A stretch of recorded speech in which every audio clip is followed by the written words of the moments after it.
Hello friend, मैं Rakesh Roshan learn tech to tech channel से। यार आज जो मैं वीडियो लाया हूं उसमें मैं बात करने वाला हूं कि अगर आप निमसेट 2021 का प्रिपरेशन कर रहे हैं तो आपकी प्लानिंग कैसी होनी चाहिए, आप कैसे प्लान करोगे जिससे कि आपके सिलेक्शन के चांसेस बढ़ जाएंगे।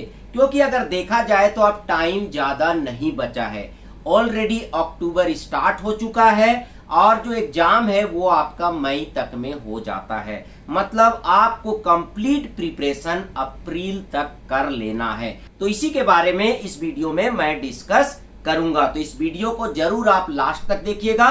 और अगर अभी तक आपने मेरे चैनल को सब्सक्राइब नहीं कर रखा है तो सब्सक्राइब कर लें और बगल में जो बेल है उसे जरूर क्लिक करें जिससे मेरे जितने भी नए वीडियोज हैं उनका नोटिफिकेशन आपको मिलता रहे। तो चलिए स्टार्ट करते हैं।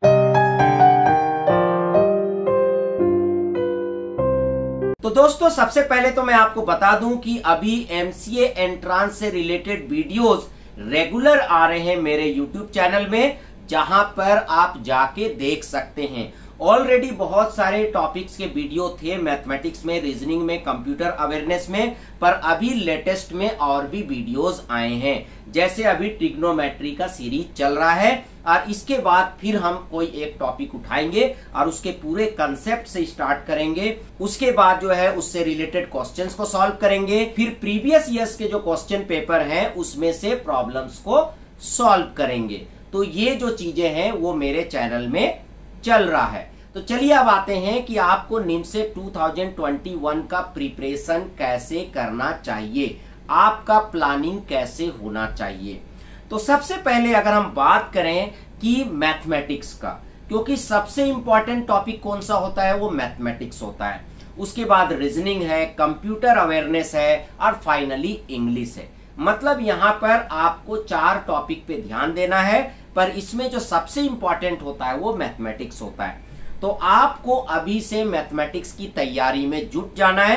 हालांकि मैंने देखा है बहुत सारे स्टूडेंट्स ऑलरेडी प्रिपरेशन स्टार्ट कर चुके हैं, पर अभी भी मेरे पास कुछ स्टूडेंट्स का कॉल आ रहा है कि सर हमें निमसेट 2021 का प्रिपरेशन करना है, तो कैसे करें। तो जो अब स्टार्ट कर रहे हैं वो भी स्टार्ट कर सकते हैं, आपके पास काफी टाइम है और अपने प्रिपरेशन को अच्छा कर सकते हैं, जिससे कि ज्यादा से ज्यादा चांसेस हो कि आपका निमसेट में सिलेक्शन हो जाए। तो चलिए अब आते हैं। तो सबसे पहले बात करते हैं मैथ्स की।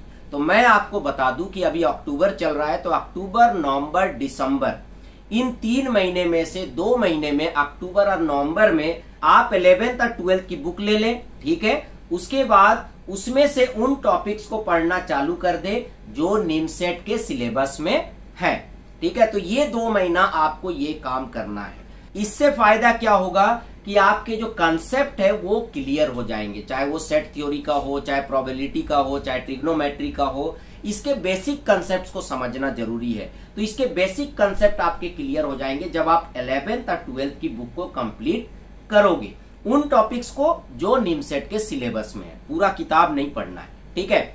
उसके बाद जब आप अक्टूबर और नवंबर में इन दोनों किताब को कर लोगे तो उसके बाद आपको कोई कॉम्पिटिटिव बुक लेना है, ठीक है। कोई भी कॉम्पिटिटिव बुक आप ले सकते हैं जो एमसीए एंट्रांस से रिलेटेड है, या फिर बहुत लोग आईआईटी जेई के बुक से भी तैयारी करते हैं। तो दोनों बुक आप ले सकते हैं और उससे उन क्वेश्चंस को आप सॉल्व करें, ठीक है। उससे आपको पता चलेगा कि मैं कॉम्पिटिटिव क्वेश्चंस को सॉल्व कर पा रहा हूं या नहीं। उससे आपको अपनी कैपेबिलिटी पता चलेगी और उसी के हिसाब से अपने प्रैक्टिस को जारी रखें।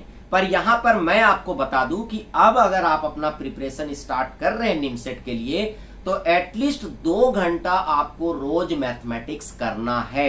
अभी फिलहाल 2 घंटा, जनवरी से ये 4 घंटा हो जाना चाहिए। मतलब अभी दिसंबर तक कम से कम रोज आपको 2 घंटा मैथमेटिक्स पढ़ना है। तो यहां पर मैं आपको बता रहा था कि अक्टूबर और नवंबर तक तो आपको 11th 12th की बुक पढ़नी है। उसके बाद दिसंबर से आपको कॉम्पिटिटिव बुक पढ़ना स्टार्ट कर देना है। जब आप 1 महीना कॉम्पिटिटिव बुक पढ़ेंगे, ठीक है, तो आपको अपनी कैपेबिलिटी पता चलेगी कि मैं प्रॉब्लम सॉल्व कर पा रहा हूं या नहीं।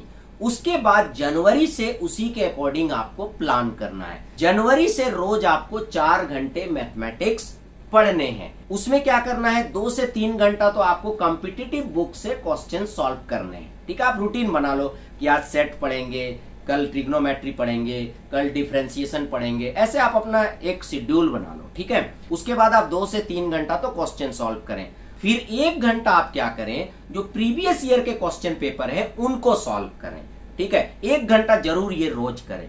तो इस तरह से जब आप जो है अप्रैल तक करेंगे तो आपका मैथमेटिक्स का जो प्रिपरेशन है वो काफी स्ट्रांग हो जाएगा, ठीक है। और फिर आप मेरे वीडियोस को देखते रहें जो रेगुलर आ रहा है, ठीक है। पर आप केवल डिपेंड ना रहे वीडियो पे, आप अलग से भी पढ़ें। अब बात करते हैं रीजनिंग का। तो रीजनिंग के लिए आपको क्या करना है कि आपको रोज कम से कम 1 सेट रीजनिंग का सॉल्व करना है। वो आप जो है कल से ही स्टार्ट कर दे, अगर आपने अभी तक नहीं किया है तो। रीजनिंग का आपको 1 सेट रोज करना है, ये आपको सोच लेना है कि मुझे 1 सेट रीजनिंग का रोज करना है, ठीक है। आप चाहें तो फ्रेंड्स के ग्रुप में करें तो बहुत अच्छी बात है, पर अभी चूंकि ये पॉसिबल नहीं है तो आप ईमानदारी से क्या करें, कहीं से भी रीजनिंग का 1 सेट निकालें और उसे सॉल्व करना स्टार्ट कर दें, ठीक है। रीजनिंग जो आता है यहाँ पर वो जैसे गवर्नमेंट जॉब्स में आते हैं, पीओ में आता है, उसी टाइप के रीजनिंग्स आते हैं। पर यहाँ पर मैं आपको बोलूंगा कि जो एमसीए एंट्रांस के प्रीवियस ईयर के क्वेश्चन पेपर हैं उनको देख के आप समझ ले कि रीजनिंग में कौन कौन से टॉपिक आते हैं, और उसी के हिसाब से आप क्या करें कि क्वेश्चंस को ले, चाहे वो किसी भी रिसोर्स से आप ले, किसी बुक से ले, कोई कॉम्पिटिटिव मैगजीन से ले, और उसे आप सॉल्व करना स्टार्ट करें। या फिर एमसीए एंट्रांस के जो रीजनिंग के बुक आते हैं उसको भी लेके आप स्टार्ट कर सकते हैं, और रोज आपको 1 सेट सॉल्व करना है, ठीक है। अब उसमें आपको देखना है रीजनिंग में कि कौन सा टॉपिक आपको टफ लगता है, क्योंकि रीजनिंग में कई बार क्या होता है, कुछ ऐसे टॉपिक्स होते हैं जिसको सॉल्व करना किसी पर्टिकुलर के लिए प्रॉब्लमेटिक होता है, मतलब उसके लिए टफ होता है। जैसे मेरे लिए कुछ टॉपिक टफ होगा, आपके लिए कुछ टॉपिक टफ होगा, तो आपको देखना पड़ेगा कि आपको ज्यादा मेहनत किस में करना है। तो उस तरह के टॉपिक पे ज्यादा आप कंसंट्रेट करें। चाहे तो आप ऑनलाइन रिसोर्सेस से समझ ले कि उस टॉपिक को कैसे सॉल्व करते हैं, यूट्यूब से समझ ले, और भी कहीं से आपको अगर कुछ ऐसा कंटेंट मिलता है जहां पर बहुत अच्छे से उसको समझाया जा रहा है, उसको देख के आप अपना स्टडी कर सकते हैं। तो इस तरह से आप रीजनिंग की तैयारी करें। कंप्यूटर अवेयरनेस के लिए तो मैं ये बोलूंगा कि आप कंप्यूटर फंडामेंटल की बुक ले लें और रोज आधा घंटा कम से कम पढ़ें, और प्रीवियस ईयर के जितने भी क्वेश्चन पेपर हैं, चाहे वो बीएचयू का हो, चाहे वो निमसेट का हो, चाहे वो जेएनयू का हो, उसमें जो कंप्यूटर अवेयरनेस के क्वेश्चंस आए उसको जरूर कर ले। क्योंकि कंप्यूटर अवेयरनेस में क्या होता है कि ये जो क्वेश्चंस आते हैं वो लगभग सेम टाइप के आते हैं। तो अगर आप प्रीवियस ईयर के क्वेश्चन पेपर्स को सॉल्व कर लेते हैं तो आपका अच्छा खासा तैयारी हो जाता है कंप्यूटर अवेयरनेस का। और जो जो टॉपिक कंप्यूटर अवेयरनेस में है उसको आप किसी फंडामेंटल के बुक से पढ़ सकते हैं। पर मेरा आपको सजेशन ये है कि रोज आधे घंटे से 45 मिनट कम से कम कंप्यूटर अवेयरनेस को दे, ठीक है, जिससे कि क्या होगा कि आपका कंप्यूटर अवेयरनेस वाला टॉपिक भी स्ट्रांग हो जाएगा। उसके बाद आते हैं इंग्लिश में। तो मैं सबसे पहले तो आपको बता दूं, इंग्लिश के लिए आपको नहीं डरना है, केवल आप जो है इंग्लिश का बुक पढ़ते रहे, कोई भी कॉम्पिटिटिव बुक ले लें और उससे इंग्लिश जो है पढ़ते रहें, उससे प्रैक्टिस करते रहें। जितना मार्क्स आ जाए उतना अच्छा है, क्योंकि यहाँ पर ऐसा कोई रूल नहीं है कि इंडिविजुअल सब्जेक्ट में आपको इतने मार्क्स लाने हैं। आपका जो कंबाइंड स्कोर है उसको देखा जाता है। तो इसीलिए आपको इंग्लिश को लेके ज्यादा स्ट्रेस नहीं लेना है। हाँ, अगर आपका इंग्लिश बहुत अच्छा है तब तो कोई बात नहीं है, पर अगर इंग्लिश आपका नहीं अच्छा है तो भी कोई बात नहीं है। आप अपना concentration maths, reasoning, computer awareness में दें। इंग्लिश में तो यह है कि आप थोड़ा बहुत भी पढ़ के जाएंगे, थोड़ी बहुत प्रैक्टिस करते रहें, रोज थोड़ा बहुत इंग्लिश का जो है बुक पढ़ते रहें, तो कुछ ना कुछ क्वेश्चन आप सही करके आएंगे। पर इंग्लिश के लिए बिल्कुल भी आपको स्ट्रेस नहीं लेना है। तो ये मैं आपको बताने वाला था। तो आई होप कि अब आपको क्लियर हो गया होगा कि निमसेट 2020 का प्रिपरेशन कैसे करना है। मैं क्या करता हूं कि बार बार इस तरह के वीडियो लाता हूं ताकि जो मेरे व्यूअर्स हैं, ताकि मेरे जो स्टूडेंट है जो निमसेट का प्रिपरेशन कर रहे हैं वो मोटिवेट होते रहे और उनको टाइम टू टाइम एनर्जी मिलता रहे। तो चलिए फ्रेंड, आई होप कि आपको वीडियो अच्छा लगा होगा। अच्छा लगा तो लाइक करें, शेयर करें, कमेंट करें, और अगर अभी तक आपने मेरे चैनल को सब्सक्राइब नहीं कर रखा है तो सब्सक्राइब कर ले और बगल में जो बेल है उसे जरूर क्लिक करें, जिससे मेरे जितने भी नए वीडियोस हैं उनके नोटिफिकेशन आपको मिलता रहे। Thank you and good bye.